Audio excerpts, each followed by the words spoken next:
अमानुषिक अत्याचार दीपेन बर' बिथाङा आमसुनि गिदिर गिदिर अंकनि थाखा थफ्ला लानानै केसफोरखौ हालखा भाबै लिरनानै हरो। आं श्री अमर सिंह ब्रह्म, जेनेरेल सेक्रेटारि अल बड' सिनियर सिटिजेन्स फराम, जे जोंनि सानै बर' हिन्जावसाखौ माखासे गाज्रि आखुनि मुस्लिम कमिटिनि सोद्रोमा माने लांखारनानै बे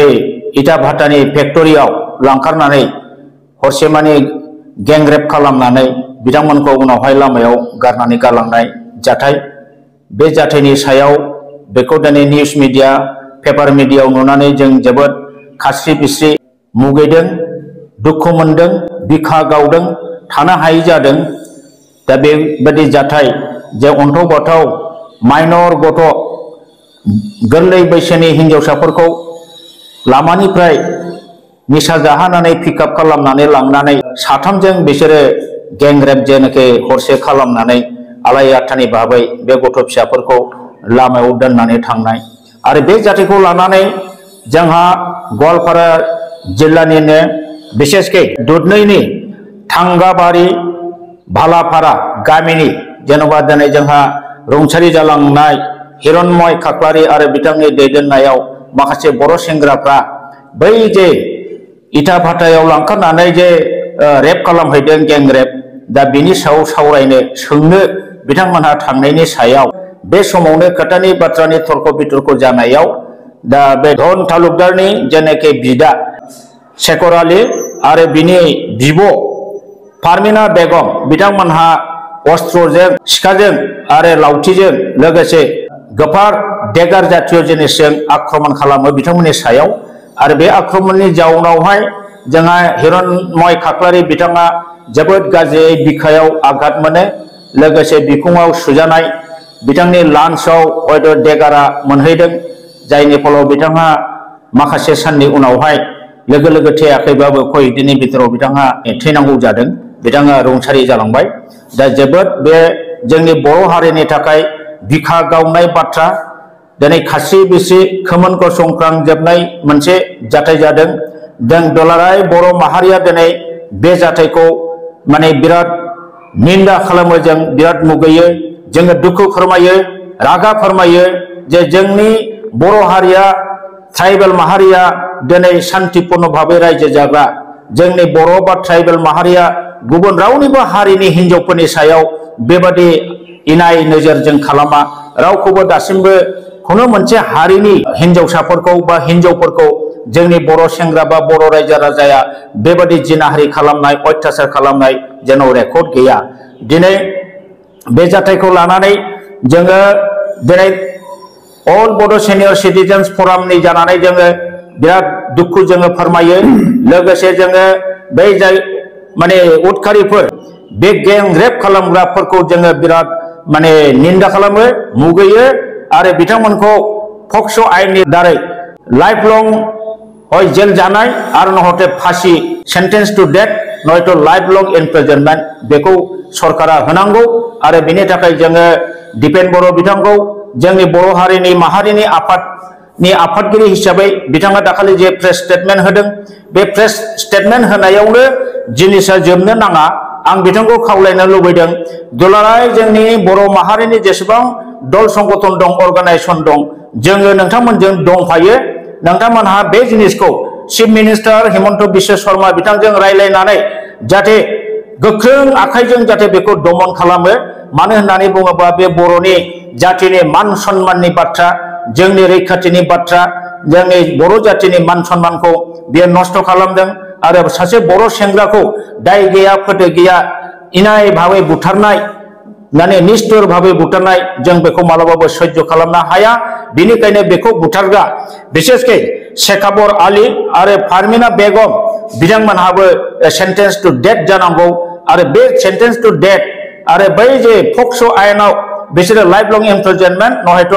सेन्टेन्स टु डेथ मोननांगौ बै साथाम रेपिस्टफ्रा। दा बे जिनिसखौ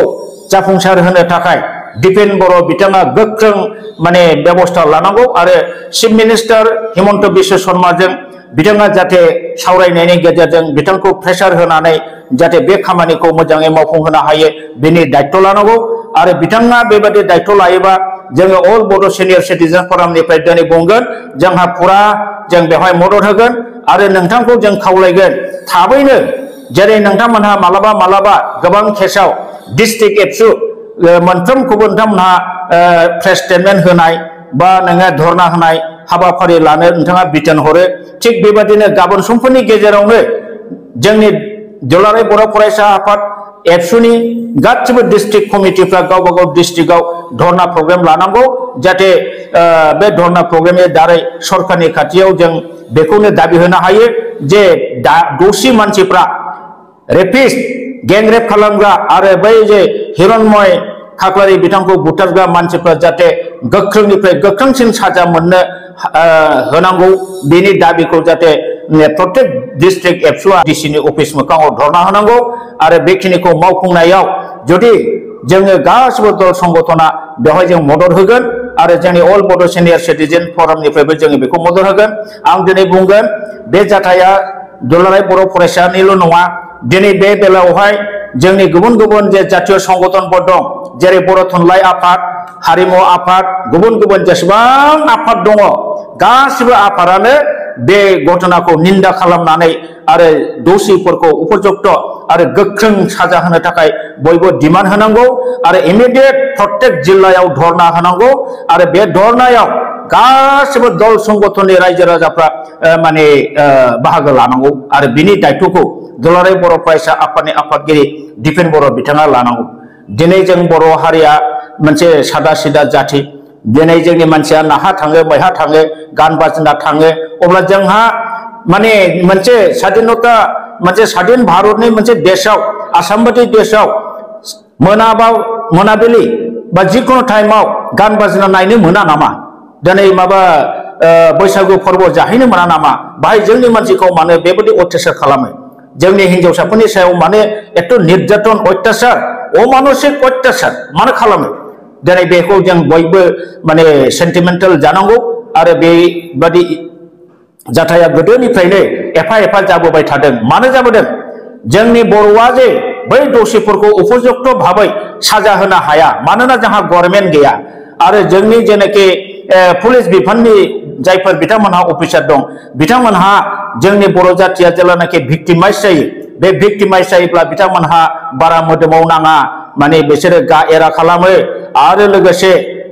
बेबायदि केसाव बिथांमोनहा पुलिस अफिसार बिथांमोनहा गोगोम माने मैखोम माने गिदिर गिदिर अंकनि थाखा थफ्ला लानानै केसफोरखौ हालखा भाबै लिरनानै हरो बेफोरबायदिनि जाउनाव जोंहा बेराफारसेथिं गभर्नमेन्ट गैया बेराफारसेथिं जोंहा मन्त्रि गैया आरो बेराफारसेथिं पुलिस प्रशासना जोंनि आखायाव गैया बेबायदि जानायनि थाखायनो दिनै बर'आ माने गोबां समाव फ्राय जोङो निर्यातन एबा बेफोरबायदि माने जाथायाव भिक्टिमाइज जाबोनायखौ जों नुनो मोनदों बेनिखायनो जाहाथे इयुनाव बेबायदि धरननि बर' हारिनि जोंनि हिनजावसा बा हिनजाव माहारिनि सायाव जाहाथे बिसेसकै मुस्लिम कमिटिनि मानसिफ्रा जाहाथे बेबायदि गाज्रि आखुखौ जाहाथे खालामा बेनि थाखाय बिथांमोनखौ मोनसे गिदिर लेसन होनाय बे लेसन होनायखौ खामानिखौ दिनै मावनांगौ गोदोनि दिनाव हयथ' जानो हागौमोन दिनै आजिखालि जुगाव सब जातियानो दिनै डेभेलप जाबाय बयहाबो दिनै दल संगठन दङ दिनै दिपेन बर' बिथाङा आमसुखौबो बा मुस्लिम जेनाखि स्टुडेन्टस अर्गानाइजेशनफोर दङ बिथांमोनखौबो खावलायनांगोन जाहाथे बिथांमोनहा जाहाथे बे मुस्लिम कमिउनिटिनि जेनाखि दुष्कृतिकारिफोर जाय दुथांफोर बिथांमोननि सायाव जाहाथे कन्ट्रल खालामो जाहाथे बिथांमोनहा जाहाथे बेबादि खालामा जोंनि बर' हारियाथ' मुस्लिमनि खुनु हिनजावखौ बेबादि खालामफेराखै गतिके मुस्लिम सेंग्राफोरखौ जोंनि बे मुस्लिम जेनाखि छात्र संगठनफोर दं दल संगठन दं बिथांमोनहाबो जाहाथे कन्ट्रल खालामो जाहाथे बेबायदि दुनाय घटना जाया बिनि थाखाय बिथां दिपेन बर'आ दुलाराय बर' फरायसा आफादनि प्रेसिडेन्ट जानानै बिथाङा बे दायित्वखौ लानांगौ आरो बिथांमोननो वार्निं होनांगौ आरो सेकेन्ड टाइम जाहाथे बेबायदि जाथाया जायोबा जों बर' फरायसा आफादा बेखौ जिरायनानै थानाय नङा बेबायदि हुमखि होनांगौ दिनै बेखायनो आं सानदों जे प्रेस स्टेटमेन्ट खेबसे खेबनै होनायनिजोंल' नङा जोङो बे खामानिखौ जरदार भाबै जाहाथे सरकारा एक्सन लायो आरो बिथांमोनखौ जाहाथे फासि होनायनि साजा लानो हायो बेखौ नारसिननो थाखाय जोङो गणतान्त्रिक भाबै जोङो आन्दोलन खालामनानै डेमनस्ट्रेसन होनानै बा बन्द कल खालामनानै जोङो सरकारखौ नारसिननांगोन आरो दिनै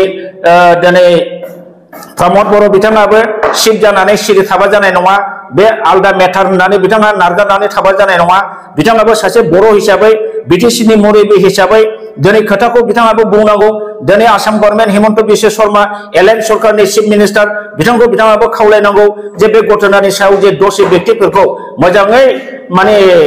अनुसन्धान खालामनानै माने गोख्रों रोखोमनि एक्सन लानांगौ बेबादिखौ प्रश्रय होनो नाङा बे खोथाखौ प्रमद बर' बिथाङाबो बुंनांगोन मानोना बिथांमोनहा एलायन्स गभर्नमेन्ट एखे माने एनडिए सरकार गतिके बे जोंहा दा मोनसे खाबु दङ आरो बे खाबु थानाय समावनो जुदि बै दुथांफोरखौ जुदि जों कन्ट्रल खालामनो हायाबा इयुनाव मालाबाबो हानाय नङा कन्ट्रल खालामनो दा आं बेखौनो दिनै दुलाराय बर' बैसोगोरा आफादनि जानानै खावलायनो सानदों जे बे इस्युखौ जों मालाबाबो इजि लानो नाङा जों बयबो गोख्रोङै साखाफारा जानानै खौसेयैनो गासिबो बर'नि दल संगठना ज' जानानै बिनि सायाव सरकारखौ नारसिननानै माने गोख्रों राहा लामा लानो थाखाय जोङो प्रेसार होनांगौ दिनै जोंनि बर' हारिया गोदोनिफ्रायनो बेबादिनो मोनसेल' उनाव मोनसे बिसेसकै मुस्लिम कमिटिनि मानसिफ्रा जोंनि बर' आइजो माहारिफोरखौ गोबां रोखोमनि निर्यातन खालामबोबाय जावले जावले जों बेसेबां सह्य खालामबावनो बेसेबां नायबावनो दा दिनै बिसोरथ' उन्दै माइनर गथ' जाहैबावबाय आरो बिनि बादैबो नोङो गोबां मुस्लिम कमिउनिटिनि माखासे गाज्रि मानसिफ्रा जोंनि फिसा सानै जानाय सासे जानाय साथाम जानायखौबो लानानै खारबाय थानाय बेफोर जाथायाबो जागासिनो दं दा बेफोरखौबो जोंहा कन्ट्रल खालामनांगौ बाथ्रा दं बेनिखायनो जोंनि दुलाराय बर' फरायसा आफादा जिहेतुके माहारियारि आफाद बिथांमोननि आखायाव बे जिनिसा दङ जाहाथे माने मुस्लिम कमिउनिटिनि मानसिफ्रा बेबादि खालामनो हाया गतिके मुस्लिम कमिउनिटिनि दल संगठनफोरजोंबो बे मेटारनि सायाव गोथौयै सावरायनांगौ दं होननानै आङो सानो बेखौनो आङो बुंबाय आरो बयखौबो आङो खौसे जानो थाखाय खावलायनानै आंनि बुंनायखौ बेहायनो फोजोबबाय